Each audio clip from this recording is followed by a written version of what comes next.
வணக்கம் நண்பா. இன்னைக்கு நம்ம என்ன பார்க்க போறோம்னு பார்த்தீங்கன்னா, சூப்பர் கண்டக்டர்ஸை பத்தி பார்க்க போறோம். அதாவது இது பார்த்தீங்கன்னா, ஒரு ஃபுல் டாபிக்லாம் இல்ல. ஜஸ்ட் ஒரு பேசிக் ஐடியா தான். அதாவது இன்சுலேட்டர் எடுத்துக்கிட்டோம்னு பார்த்தீங்கன்னா, கரண்ட்ட பாஸ் பண்ணாததெல்லாம் நம்ம பார்த்தீங்கன்னா, இன்சுலேட்டர்னு சொல்லுவோம். எக்ஸாம்பிளுக்கு பார்த்தீங்கன்னா, பிளாஸ்டிக், ரப்பர், வுட் எல்லாம் இருக்கு இல்லையா? இதெல்லாம் பார்த்தீங்கன்னா, நம்ம இன்சுலேட்டர்னு சொல்லுவோம். அதுவே கண்டக்டர்னு எடுத்துக்கிட்டோம்னா, எக்ஸாம்பிளுக்கு பார்த்தீங்கன்னா, நம்ம மெட்டல்ஸ் எடுத்துக்கலாம். மெட்டல்ஸ்ல பார்த்தீங்கன்னா, காப்பர், கோல்டு, அலுமினியம்லாம் இருக்கு இல்லையா? இதெல்லாம் பார்த்தீங்கன்னா, நல்ல ஒரு கண்டக்டர்ஸ். அதாவது எலக்ட்ரிசிட்டியை நல்லாவே பாஸ் பண்ணும்.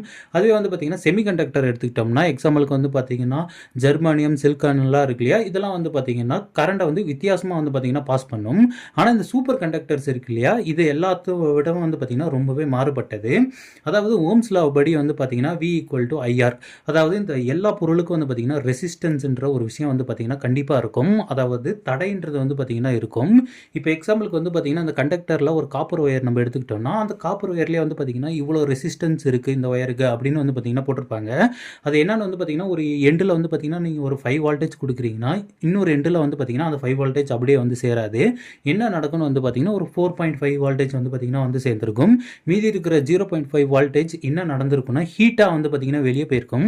ஏன்னா எலக்ட்ரான்ஸ் தான் பார்த்தீங்கன்னா கரண்ட்டை பாஸ் பண்ணும். ஸோ இந்த எலக்ட்ரான்ஸ் பக்கத்தில் மோதிக்கிறப்ப என்ன ஆகும்னா ரெண்டு இடிக்கிறப்ப ஹீட் ப்ரொடியூஸ் ஆகி அந்த எனர்ஜி நம்ம கொடுத்த எனர்ஜி பார்த்தீங்கன்னா ஹீட்டாக வெளியே போயிடும். ஸோ இப்படி பார்த்தீங்கன்னா எனர்ஜி லாஸ் பார்த்தீங்கன்னா நடக்கும்.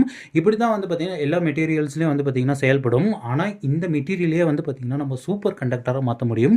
எப்படி சூப்பர் கண்டக்டராக மாற்ற முடியும்னு பார்த்தீங்கன்னா இந்த எலக்ட்ரான்ஸ் பார்த்தீங்கன்னா வேவ்ஸ் தான். ஸோ இது பார்த்தீங்கன்னா நல்லா ஜிகில் ஆகும். இந்த ஜிகில் ஆகிறத பார்த்தீங்கன்னா நம்ம முடிஞ்ச அளவுக்கு கட்டுப்படுத்தி கம்மியாக ஜிகில் ஆக வச்சோம்னா கிட்டத்தட்ட பார்த்தீங்கன்னா -273.15 டிகிரி செல்சியஸுக்கு நம்மளால் அந்த எலக்ட்ரானை பார்த்தீங்கன்னா கொண்டு வர முடிந்ததுன்னா, அதாவது 0 கெல்வின் கொண்டு வர முடிஞ்சதுன்னா நம்ம என்ன பண்ண முடியும்னா அதை பார்த்தீங்கன்னா நம்ம சூப்பர் கண்டக்டர்னு சொல்லுவோம். ஏன் சூப்பர் கண்டக்டர் அப்படின்னு கேட்டிங்கன்னா அந்த 0 கெல்வின் இருக்கு இல்லையா? அந்த 0 கெல்வினில் பார்த்தீங்கன்னா இந்த எலக்ட்ரான்ஸ் மோதிக்கிட்டாலுமே பார்த்தீங்கன்னா ஹீட் லாஸ் பார்த்தீங்கன்னா இருக்காது. அதாவது ரெசிஸ்டன்ஸ் பார்த்தீங்கன்னா இருக்காது. இந்த இடத்துல ஓம்ஸ் லா பார்த்தீங்கன்னா வேலை செய்யாது. ஸோ ஆக்சுவலாக இந்த இடத்துல பார்த்தீங்கன்னா எந்த ஒரு லாஸ் இல்லாமல் ஒரு எண்டில் நீங்கள் 5 வோல்டேஜ் கொடுத்தாலும் அடுத்த எண்டில் பார்த்தீங்கன்னா 5 வோல்டேஜ் அப்படியே பார்த்தீங்கன்னா உங்களுக்கு சேரும். இதைத்தான் பார்த்தீங்கன்னா சூப்பர் கண்டக்டர்ஸ்னு சொல்லுவாங்க. இது இன்னைக்கு இருக்கிற ட்ரெயின்ஸ் அப்புறம் பார்த்தீங்கன்னா நிறைய எம்ஆர்ஐஸ்லாம் பார்த்தீங்கன்னா யூஸ் பண்ணிட்டு தான் இருக்காங்க. பட் இந்த சூப்பர் கண்டக்டர்ஸை பற்றி நம்ம இன்னொரு வீடியோவில் பார்த்தீங்கன்னா இன்னும் நல்லா கிளியராக பார்த்தீங்கன்னா தெரிஞ்சுக்கலாம். நன்றி.